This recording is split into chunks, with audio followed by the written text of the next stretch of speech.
Hit it with the theme song, Grace. Huh? Grace is on holiday? Oh. Does anybody want to sing a song to start this video off? Ben, thank you. Go on, Ben. We will, what do? We will, what do? It's not my theme song, but it'll do. Thank you, Ben. Chapter 6, lesson number 8. Now we are familiar with 3D coordinates, we can move on to look at 3D vectors. So in the last lesson we saw that if we have a point, instead of just keeping it as 2D with an x value and a y value, we can put it to 3D, where we've got our x value and a y value, and we've also got our height, which will be our z value. So this point here, from the origin, we have to go along 3, and in the x value, in the y axis, we're coming back 2, and then in the height, for the z-axis, we're going up 5. So that point there, you could say, is 3, 2, 5, our x, our y, and our z.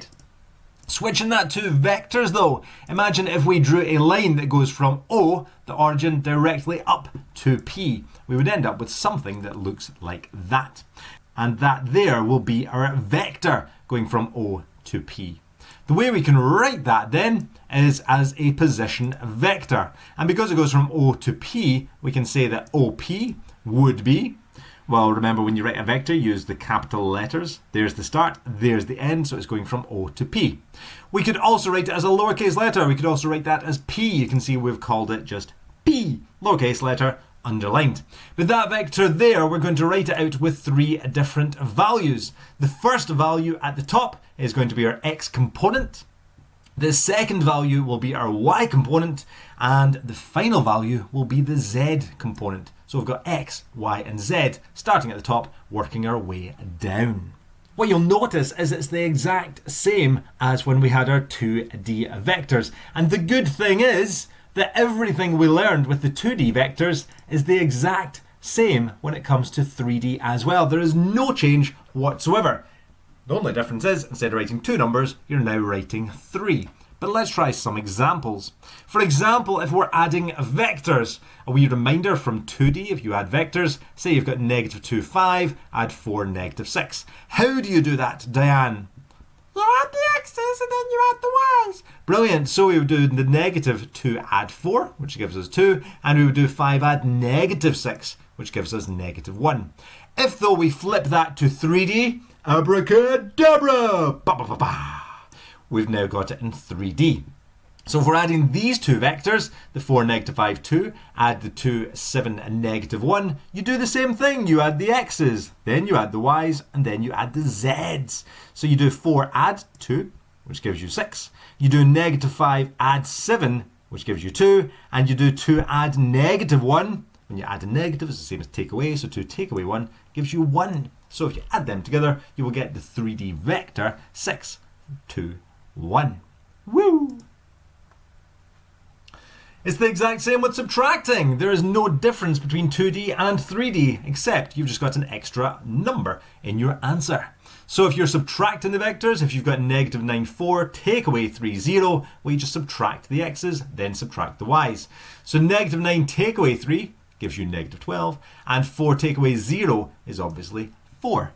If we switch that to 3D, abracadabra, poof, you will end up with 6, 1, and -2, take away -1, 3, 4. Just a separate example. Notice these examples are not linked whatsoever. You don't go from one to the other. I'm just making up a second example, showing you that when you subtract vectors, you do the same thing. So you subtract the x's and subtract the y's, but then you also subtract the z components as well. So 6 take away -1. Remember, if you subtract a negative, you then add. So 6 add 1, which will give you 7. 1 take away 3 is -2. And -2 take away 5 for the z components. So you get -7. So our answer for that will be 7, -2, -7. Woo! So 2D is the exact same as 3D. When you multiply by a scalar, again, it's no different. If it's 2D, what you do is you take this scalar that is outside the vector and you multiply every single value in the vector by the 4. So you do 4 times the 3, to get 12. And you do 4 times the negative 5 to get negative 20. If it's 3D, abracadabra! Poof. You end up with this example here. And say we had 3 multiplied by the negative 207. Well, you do the 3 times each of these numbers. So 3 times negative 2 is negative 6. 3 times 0 is 0, and 3 times 7 is 21. So again, multiplying by a scalar, take the value outside and multiply by each of the components. Again, it's no different. Example 4, when we have position vectors. So if we're using them to work out the vector a, B. Say we've got the coordinates A is 3, negative 2, and B is negative 5, 0. And to work out AB, we use the position vectors. So to do that, to work out AB, do you remember how it's done? Good, it's going to be the second take away the first, so it'll be B minus A. The vector B then, the position vector for B, will be written in a column just like this, and you'd have the X value and the Y value, so you'd have negative 5, 0. You're then taking away the 3 and negative 2. If you're unsure about this, maybe just look back to position vectors. And to work that out, well, it's just subtracting vectors. So you'd have the negative 5 take away 3, which is negative 8, and 0 take away negative 2, which becomes 0 add 2, which is 2. Well done. So you'd have an answer of negative 8, 2. If you switch that to 3D, abracadabra. Here's a 3D example, but it's no different. If we're given C, which has the values 5, 8, negative 2, and D is negative 1, 0, 4, to work out CD, well, it's the same thing. It's the second, D, take away the first, C. So the position vector for D will be negative 1, 0, 4, written just like this. And C is 5, 8, negative 2, written just like this. If you work that out, well, same thing. Subtract the X's, the Y's, and the Z's. So negative 1 take away 5 is negative 6. 0 take away 8 is negative 8. And 4 take away negative 2. When you take away a negative, you add. So it's 4 add 2, which is 6. So that will be your answer for that. Example 5, if we're working out the magnitude of a vector. Well, remember when we did it in 2D? To work out the magnitude, say we want the magnitude of this vector in M, we would first of all put the modulus signs around it. That shows where we're getting the magnitude or the size or the length of that vector. And the way that is done is by taking the square root of the components squared and added together. So it's the square root of the 11 squared plus the negative 3 squared. You would then work that out. 11 squared is 121. Negative 3 squared is negative 3 times negative 3. 2 negatives make it positive. So that'll be 121 add 9. That'll give you the square root of 130. Sometimes you'll just want the exact answer, so you could leave it as the square root of 130. Or if you banged it into your calculator, bam, bam, bam, bam, you end up with 11.40 units. I would always round to just 1 or 2 decimal places. If we switch that to 3D though, abracadabra! We've got an example for 3D, and again we're wanting the magnitude of a vector. This time the vector is KL, and the vector KL is negative 2, 7, 4. To get the magnitude though, we put the modular signs around it. So KL, modular signs, means we're going to get the length. And to do that, we do the exact same thing. So it's the square root of each of these values squared and added together. So the negative 2 squared, the 7 squared, and the 4 squared, and you add them. Keep the square root sign. Negative 2 times negative 2 is positive 4. 7 times 7 is 49. 4 times 4 is 16. If you add all them together, you end up with 69. And working out the square root of 69, it becomes, good, 8.31 units. Woo! Doink, doink, doink. You just use a calculator for that. And finally, example 6. Let's say we've got a vector A which has components 2, negative 1, 4. And say B is negative 5, 6, 3. Find the magnitude of the vector AB. Give your answer as an exact value in its simplest form. So, first of all, we have to work out AB. So before we get the magnitude of AB, before we get that, we have to work out AB. So we do this in 2 parts. So to work out AB, how's that done? Good, that is going to be the second take away the first, so it's going to be b take away a. So the position vector for b is going to be -5, 6, 3. And we're taking away a, which is 2, -1, 4.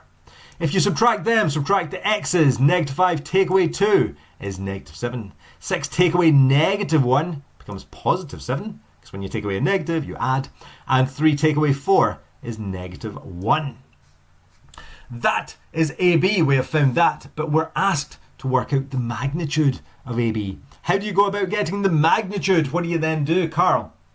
Brilliant, it is going to be the square root of each of these values squared and added together. So -7 squared, add 7 squared, add -1 squared. So -7 times -7 gives you 49. 7 times 7 is still 49, and -1 times -1 is 1. If you add them together, you end up with the square root of 99. Brilliant. But if you notice the question, it says give your answer as an exact value. Well, that's an exact value, but it wants it in its simplest form. So we're going to have to simplify this surd. How do we do that? Brilliant. You want to split that up. So the square root of 99 becomes the square root of something times the square root of something else. But we want one of the numbers to be a square number, and we want to pick the biggest one that we can. If you do this, does anybody have any ideas? Brilliant. It is going to be 9 times 11 that gives us 99, and 9 is the biggest square number that you could use. When I say square number, I mean 3 times 3 is 9, so 9 is a square number. 4 times 4 is 16, so 16 is a square number. 5 times 5 is 25, so 25 is a square number. 2 times 2 is 4, 4 is a square number, and so on. So you want a square number, so we'll get 9, because that's 3 times 3, times something else. There's no other square number that you could find times something to give us 99 with whole numbers. The reason we're doing that is what? Why are we doing that, Mahiba? Brilliant. It is because the square root of 9 is 3, and the square root of 11 we just keep as root 11. So that is us simplified our surd. So the length, the size, the magnitude of the vector AB will be 3 root 11 units. Woo! If you feel comfortable then with 3D vectors, give some of these questions a shot. But just remember, everything that we did in 2D is the exact same when you switch it to 3D. You notice that with all the examples that we just did. It's why I'm saying you can apply your knowledge of 2D vectors to 3D, because there's not much difference whatsoever. It's just an extra value in your answer. You've also got a Z component as well. Give some of those questions a shot though. Best exercise I found was in the TJ National 5 book, page 150 to 151, exercise 15.7. Check your answers as you go, but best of luck. I'm sure you'll be amazing at it. Woo! Bye. We will. What do? We will. What do?